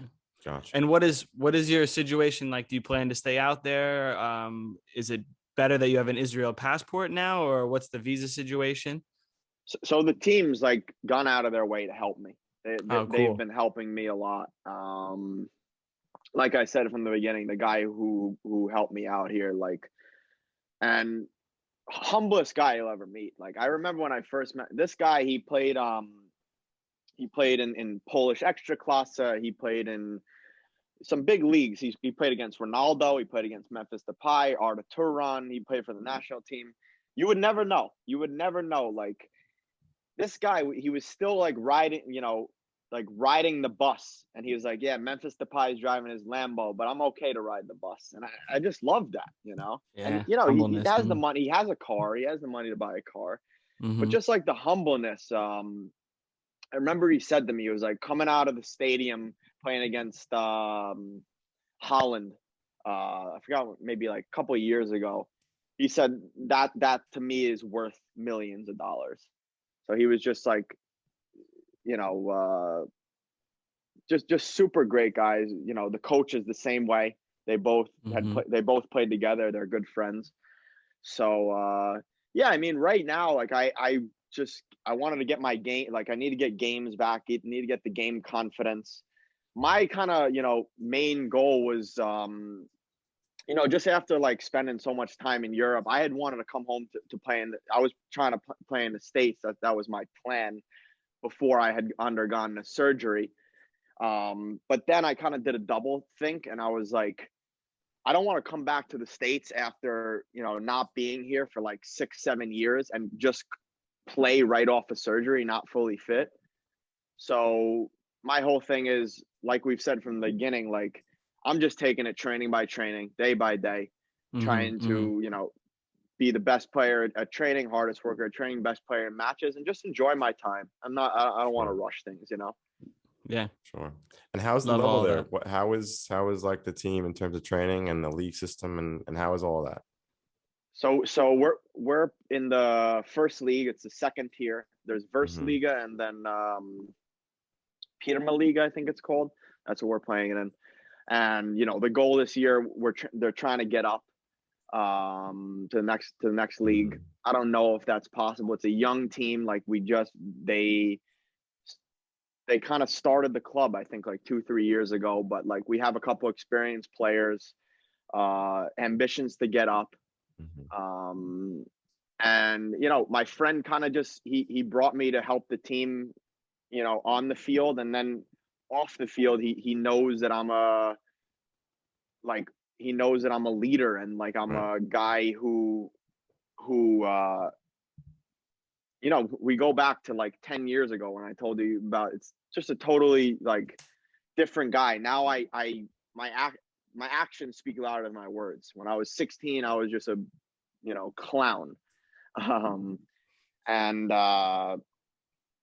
so I kind of try to influence the younger guys. I got a lot of guys who have good potential, and I try to, show them with kind of the level of professionalism that I bring to the trainings, that we're here to do something good, and I want to bring hope to these guys, I want to, if they, a lot of them haven't seen the outside world. So I want to show them, if they put in the work and they really want it bad, then they can do something.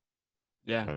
I love that. And I think that's a perfect segue into this amazing brand that you've built, RicFit. I mean, it's everywhere on social media. And if you take a look at, your website and everything, it's the whole brand speaks for itself, and what it's promoting. And especially like that, it's putting in the work. And if you put in the work, there's the hope that you can become the best version of yourself, whether it's in football or, in fitness and nutrition and everything. So, 100%. I mean, when would you say, like, when was RicFit really born? Like, when did you start saying, okay, I can make something of this, or did it turn out, and like, when you started, was it just, I like to post these things and we'll see where it goes?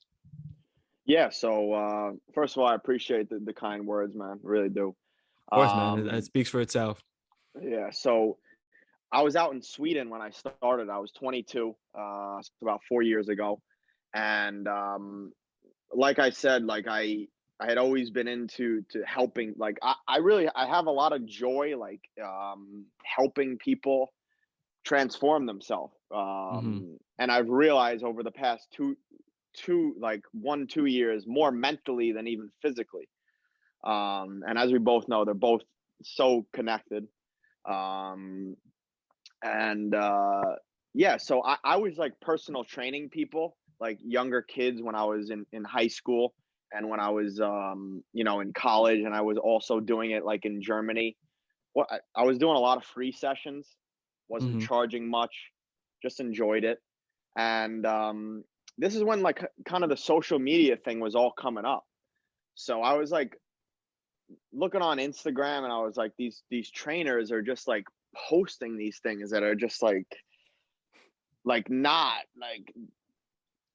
relevant, not relevant, just like not scientifically backed, not scientifically based. We can go with any of the fit teas, the Herbalife, the waist trimmers. I was like, I got to get into this industry, and just like, I want to just tell the truth, and I don't think I'm some genius. I don't know everything, but I know a decent amount that I want to try to educate people. And yeah, I just said, like, basically what I did, I was like, when I was in Sweden, I still, train, like, I still do, like, I don't do the high intensity anymore. Like, yeah, I try to periodize properly, but I basically bought a camera, and I said, all right, what I'm going to do is I'm going to start to record all my workouts, because I was just training a lot. And I basically built a Vimeo database. I now have like 3,500 videos on my Vimeo database. And what I've done is, like, I train people, so I'll like I build them gym phases. I help them with their nutrition, help them on the technical side, like every single thing that you can think of to try to optimize the person, I try to help them with. My whole, like, my, line to my clients in the beginning is like, I want to teach you what I've learned in 10 years in 6 months.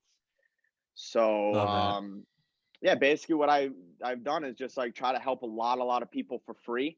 And then if people really want to get individualized and personalized, they can apply on my website to get into my program, and they basically become an online client. And I require at least a 6-month commitment, because I'm also super against like the 90-day get shredded programs and this and that, because that's what gets you injured, you know? Right. And I'm a big guy. Like now, I'm a big guy on consistency, you know, smart work and patience. And that's what I try to help my clients with. I love it. Like Dylan was saying, I mean, it's kind of cool to have watched you grown, because it started, maybe it wasn't RicFit at the time, but back when I was playing pickup with you in Manhasset, you already had a bit of a thing on Instagram, but it was maybe not RicFit, but people knew, or they knew that you were playing in Germany and so on. And I mean, even since then, I've spoken about it with Dill, with our page and stuff. It's like, you do an incredible job of being consistent with content. And like Gary Vee is talking about that, and I'm sure you've heard him speak about it, but it's like, you are always putting out content, and it's good content, but you're also transitioning when I guess maybe you see, okay, maybe this is not working that well. Let me try something else. Like you've gone through all different types of content since the beginning. Yeah. And I find it fascinating, because a lot of the stuff too, some of it's so simple, but it's like, of course you should put this out. Like, this is brilliant. Yeah. Like even the post the other day, which I want to talk to you about, because I feel like, from what I know of you, this is maybe something you've battled yourself with, but it's like the post about eating the ice cream cone. Yes. And it's like, people don't talk about that. It's like, I would consider both of us as we're super obsessed. We want to optimize, but like, today I went for a nice walk in the river. It's 85 degrees and I had an ice cream and I enjoyed it. And I had an ice cream today too. Let's go. Love it. What flavor? I had mint chip, or it was like mint crunch. It was called. Nice, man. Mine was one scoop cookies and cream and one scoop chocolate. Had to do it big. Damn, love that. But like something like a post like that, where it's like, yes, we are doing everything we can to optimize our performance. Yes. But I also, life is more important than football, and this is not like an ice cream cone is going to affect my performance. It's not. Yes. Because what's going to affect the performance is a quality mind and decision making. And when you're in a bad spot mentally, you make poor decisions. And ultimately, that is the biggest performance enhancement, or what's going to hinder your performance the most is your decision making. Like, as much as, and that's kind of what I've learned across the years, is like, as much as I do in the gym and outside of training, it's like, what decisions you make and the proper decisions consistently determines whether you're a good player or not. Because all the technical stuff, sure, you can get incrementally better slowly, but like, it's there. It's not going anywhere. But it's what I do with the ability is what makes the difference between a good player or you're sitting on the bench. Exactly. Because at the end of the day, the coach only cares about the result. You know, he doesn't care how much time you put in the gym or on the wall. Yeah. He cares about, you know, what you can bring to those 90 minutes. Yeah, completely true.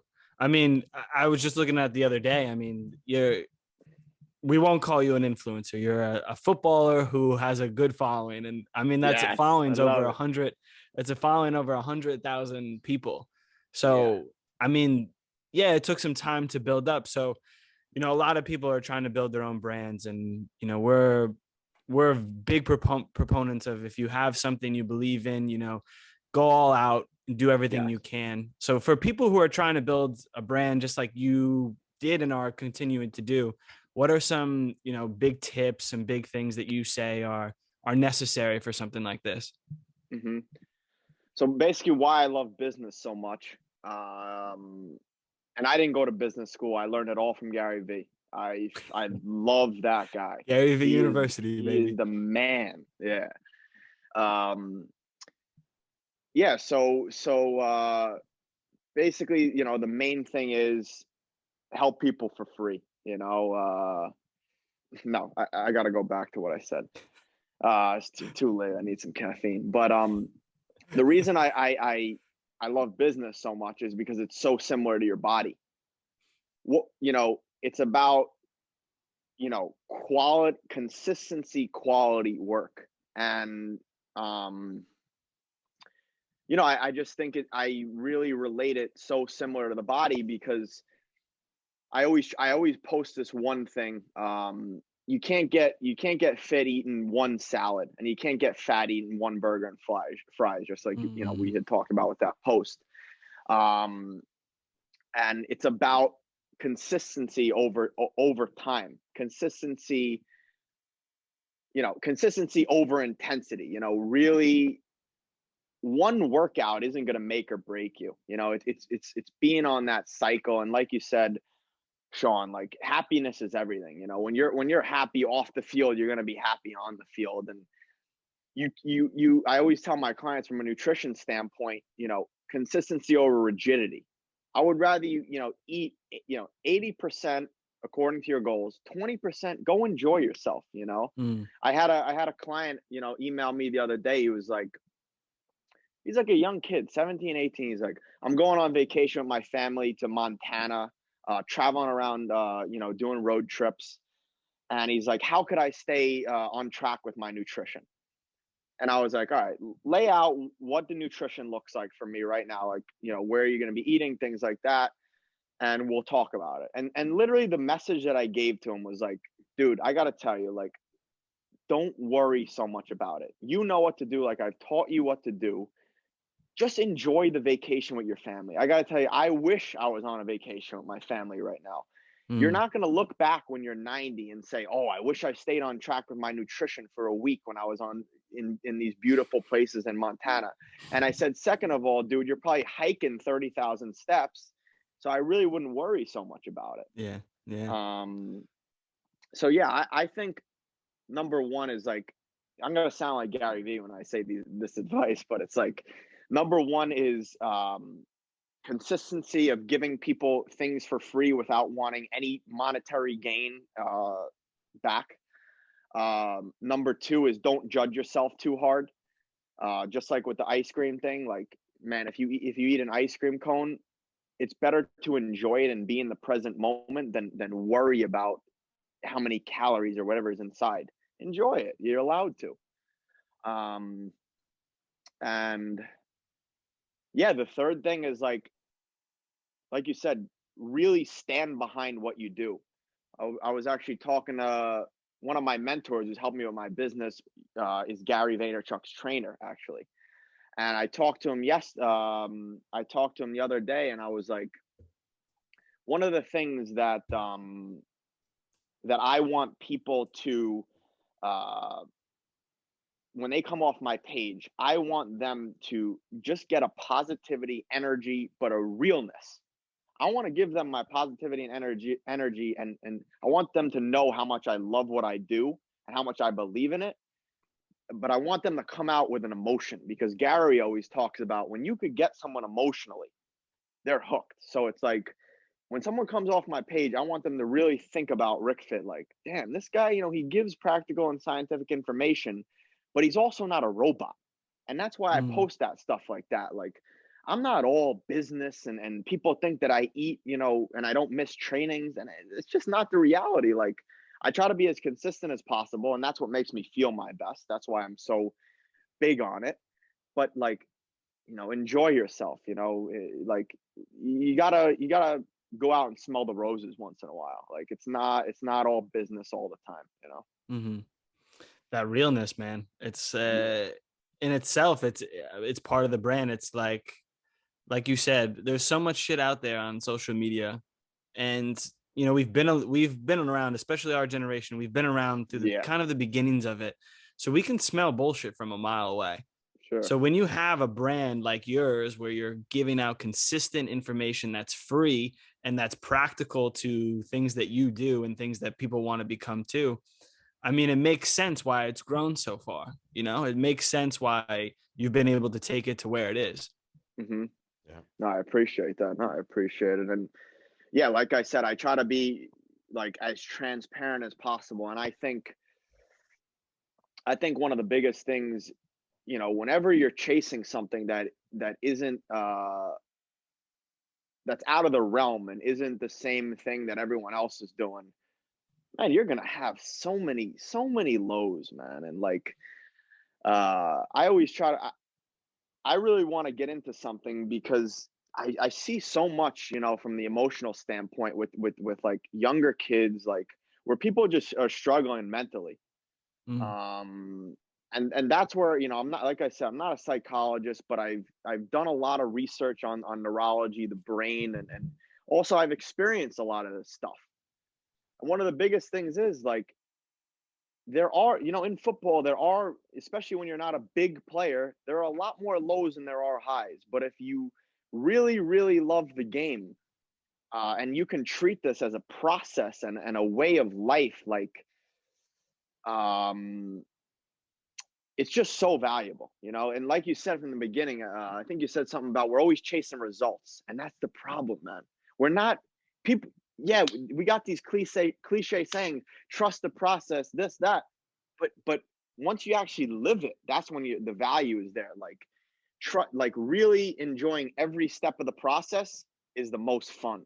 Because once you get to the result, you're like, all right, what's next? Once I hit 100,000 followers, I'm like, what's next? So yeah, 100%. And I mean, it's a great point, because yeah, like you said, we have all the sayings, let's trust your process. But when you actually embody that, and you've kind of been through these multiple lows, like we all three of us have been, grinding out as players who don't have that name, and, had to trust people and things like this, those lows become, I don't know, just less powerful.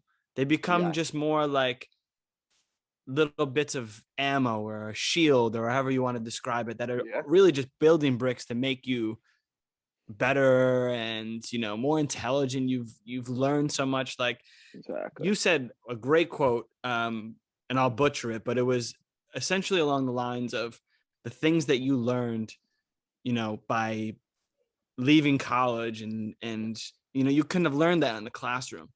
And that's exactly it. Like the amount of lows that we've all been through, these things I never learned in college. And, we went 4 years.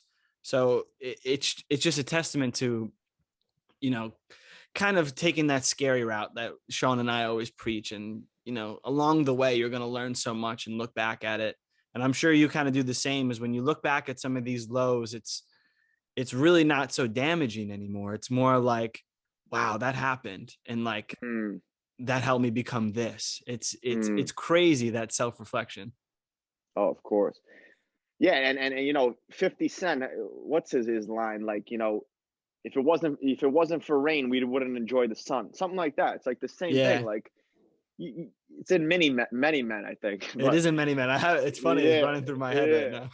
No, but like it's so true. Like, the dark times, when you're in the dark times, they might seem like they're just walloping over you and everything. But once you get out of it, you're just so grateful for those times, because how much they've taught you, Right. 100%. Do you feel like you've been a grateful person, throughout this journey, or is it something that kind of came to you as you were really trusting the process and figuring things out? I think first of all, one of the biggest things that after seeing all these places, traveling and seeing how people act and how people live, I'm just grateful for where I come from. I actually was on the phone with one of my boys yesterday, and I was like, dude, you have no idea, like, where we come from, like in Long Island, like what we have compared to the rest of the world. Like, you just got to be grateful, man. Like, we're like 1%ers out there, and it's like, I think one of the things that I'm grateful for that I got out of college earlier is like, so many people where I'm from, they're in such a bubble, man. I don't know if it's the same by you upstate New York, but I'm sure Sean could attest to it. But these people, they're just worried about their next sorority party, or their next, line of coke they're snorting. They have no idea what the rest of the world is, Yeah. I mean, it's something you said again. Sorry, Sean, was just like, it's an environment. I mean, what you're around is who you become.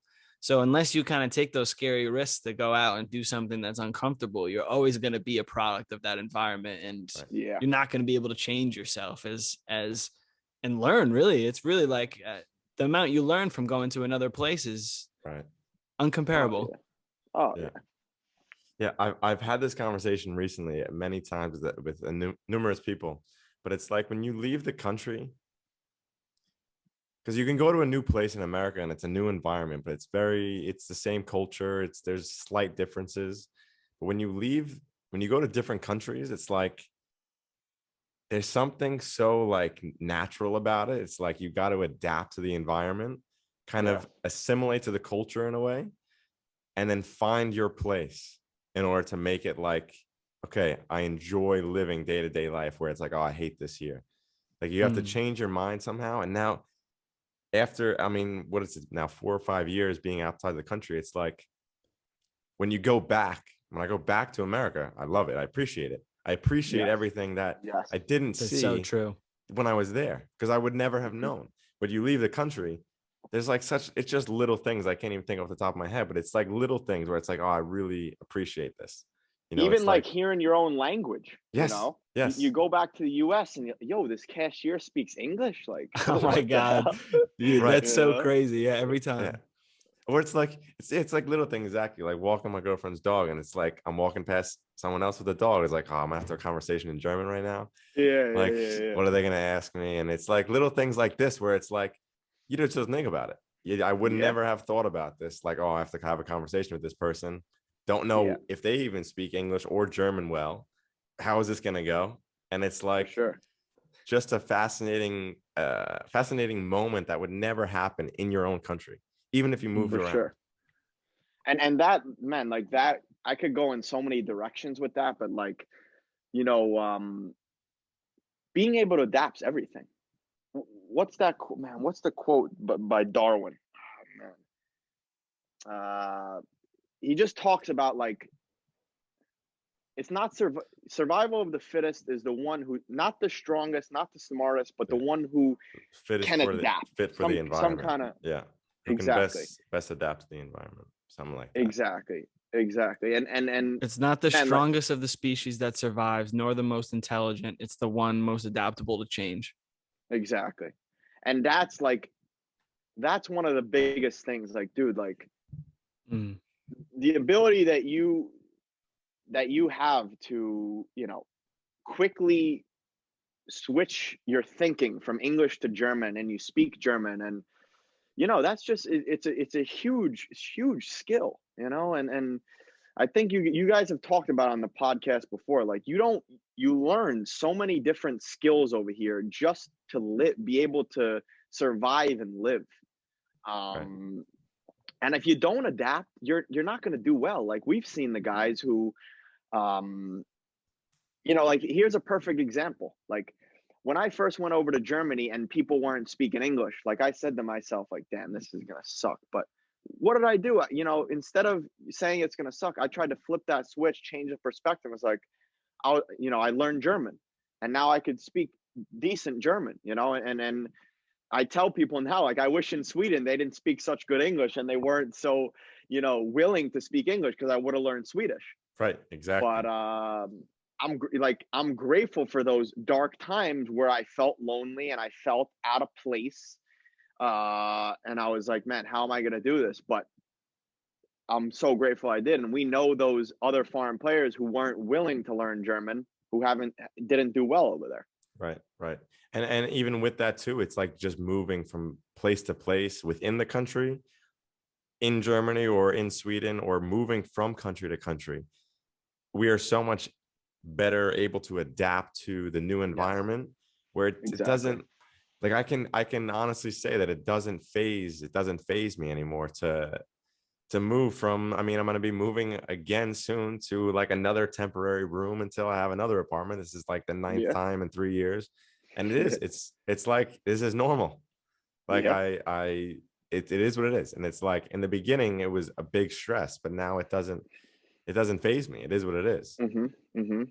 No, one of the biggest things that I've learned, like actually when I was home for 5 months with, you know, doing this rehab, that was the first time I was home for more than 1 month over like 6-7 years. And also grateful for that. Like I got to spend great quality time with my parents. And one of the biggest things that I've learned moving all around is you just become so grateful for home, you know, a place that you could call home. And being in one place at one time, because the world is such chaos. Like when you come home, you want to be able to be at peace and calm and enjoy yourself. And sometimes when you're moving place to place, like your mind is just not there, you know? Yeah, 100%. It is nice. I mean, even to bring it back to what you guys said before, I feel like I just appreciate America and America culture, and just like, I don't know, the comfortability of it, and just like knowing what's going to happen, you know. I love to come out and try the new places too, but it makes me appreciate a little bit of each now. So it's crazy what you think you'll learn when you go and do something like what we've all done, and then what you actually learn. And it's, I don't know, it's crazy. I wouldn't change a thing. Also, another thing to add too, because it's also come up recently, it's like you get outside the country, you get people's perspective on things. Yes. Like, it's not even just politics, but it's just like daily life things where it's like, I never thought of that. No one has ever spoken about it that way. And I'm a pretty open person. So please tell me if you think there's a better way to do something. Yeah. And there's like just a million things I could talk about, like outside of political stuff. It's like, I would never have been able to hear this perspective staying in America. Can you think of any examples? I'm trying to think of some right off the bat, but I mean, it's like you could do a full episode on things like this. People are always interested in hearing about that, but like a simple thing. No, let's stay not, but no. Yeah, we're not doing that. No, but yeah, like Dylan said, man, things in the US are just so much easier, you know, like daily tasks like are so much easier. But then like, you know, I always try to tell like the younger generation, like, you know, just the process just like teaches you like so many things that once our career is over, you know, whenever that may be, hopefully, you know, late 30s, whenever our career is over, when we go into the real world, we will be able to eat everyone. It just will be so easy because these people, they're sitting in desks from 9 to 5, like, and like, we've been through it all, you know? Right. And I've struggled. I've spoken about this before. I don't know if I spoke about it on the podcast, but like, I'm struggling for a way to really describe it. But I just feel like the journey we're living at the moment is like, it's like real life, like the 9 to 5 real life, but in like 10,000 times fast forward.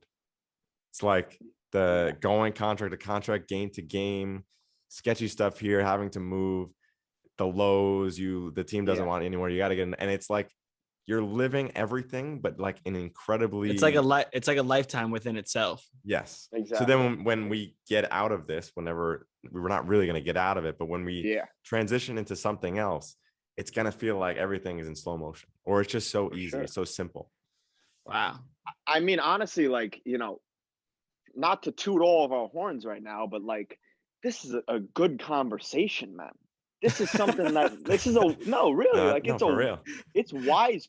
We're wise people, really. Like, this is something that like 55, 60-year-olds would be talking about, you know, like we've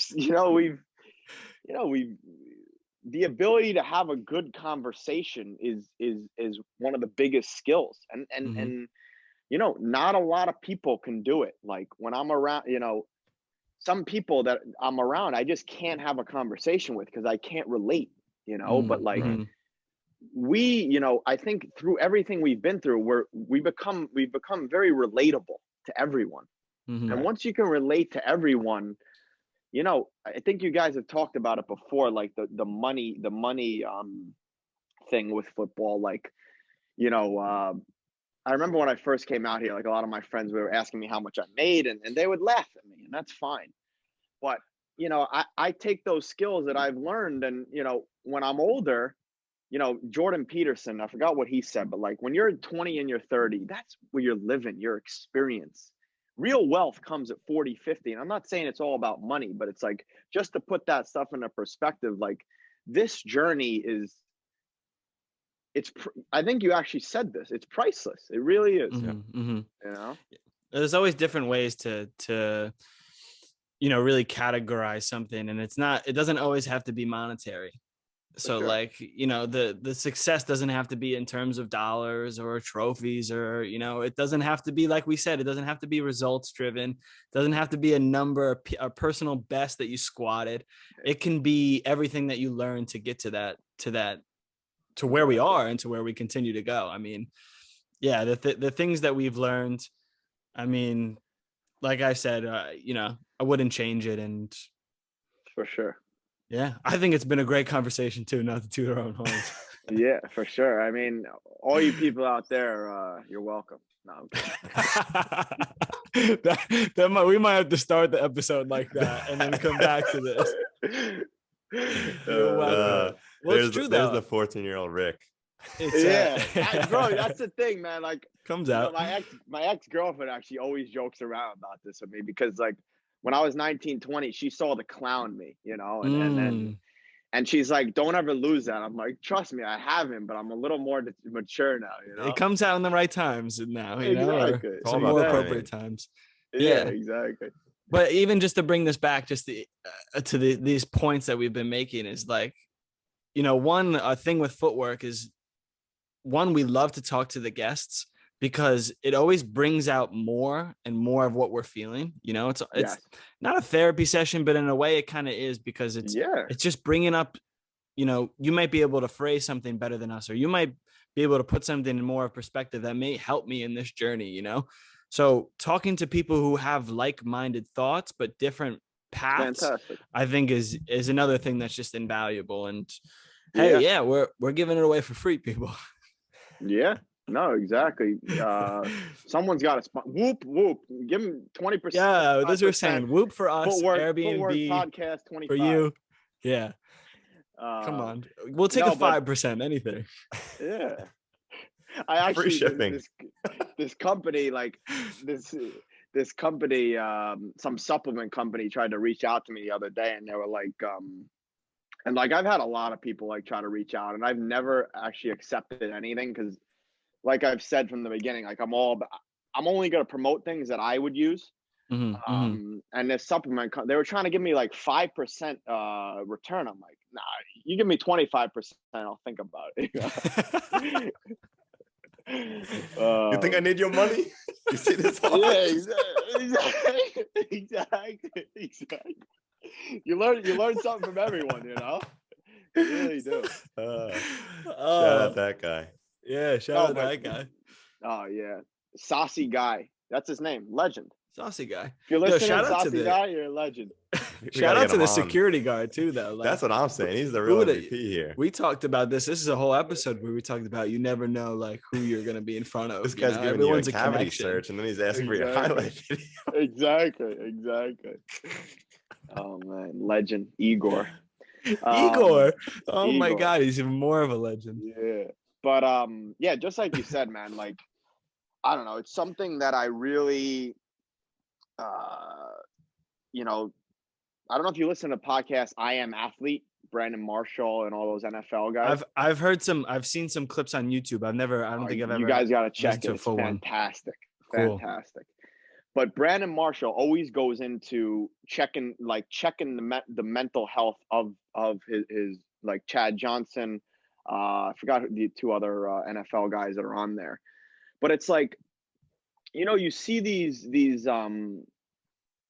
you know, and this is all about being vulnerable, you know. It's like, and it helps other people, you know, like these NFL guys, like you look at them, they're absolute machines. Like you would never think, like, now we know since we're older and we have experience, but younger kids, like they would never think that they're dealing with the same issues that they're dealing with. So it's like being able to be vulnerable and talk about like real conversations are so damn valuable. Not this freaking this superficial, you know, you know, getting deep is what it's all about, you know, and that's what I always try to do with all my boys, like my good friends. Like it's what it's all about, you know, like having those deep conversations. And that's why I don't like being categorized as a damn Instagram influencer, because man, I totally get it. I've been out with like two of these Instagram influencers, these girls, they can't talk about anything. It's like, you know, we're trying to get that's deep the problem here. with social media. Level. Yeah, it's the problem with social media in general is, you know, it's so surface level and you're only showing the highs. And I think it's super important to show the pitfalls and the struggles and have these conversations, because you can't keep that shit inside. You can't just only, you know, exclamate the highs. You have to talk about the lows, and you have to divulge into those conversations, and you can't keep it bottled in 100%. Exactly. And I think, just like you said, like being like, man, you could call this a therapy session. It's like getting out a lot of good. Yeah. But it is. It's a lot of, is. It's a lot of good. And that word therapy, gets such a bad rap, but it's like even Sean said, like when you're, when you're in a good mental place, like anything's possible, Completely agree. You can do all the training, you can do all of the research, you can do everything, but if your mind's not right, you can't perform. And that's what people always have to think. You should always constantly check yourself and be like, am I all right? If not, I got to talk to someone. Who can I talk to? And on the other side, like you said, you constantly reach out to your boys to talk. So it's important to be on both sides, like, because sometimes it's hard to speak up about things that are, going wrong and things that are tough. And, it's so valuable to just put things out there into the world. Because once you say it, something can that power can just not be over you anymore. It can really release. It could be as simple as that. And I think it's great. I might have to call a few boys after this and just, for sure, check up, see how I'm doing. Yeah. Dude. That's something that's also very valuable that you learn, like when you're, you're in a foreign country and you're not, all your boys aren't around, you don't have family, like just reaching out, like even having a 15-20 minute conversation, catch up with one of your boys is it's huge. It puts you in a good place. It really does. Right. Yeah. And it's similar to like a workout where it kind of gives you a little high afterwards, where you kind of have a little boost of energy and you kind of get some endorphins and you're like, yeah, I don't know. It's just nice. Yeah. Exactly. And then, like you said, just surrounding yourself with the right people. And, people, I've gotten questions before, like, what if you don't have a good circle? And that's the value of like this podcast, of other, people that you look up to, listening, reading what they think, that's the value of books. Right. Like create your own artificial circle. Yeah. You don't know. Exactly. No.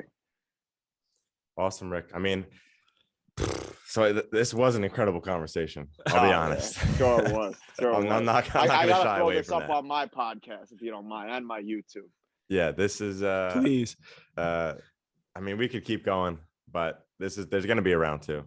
There's no 100%. question about that.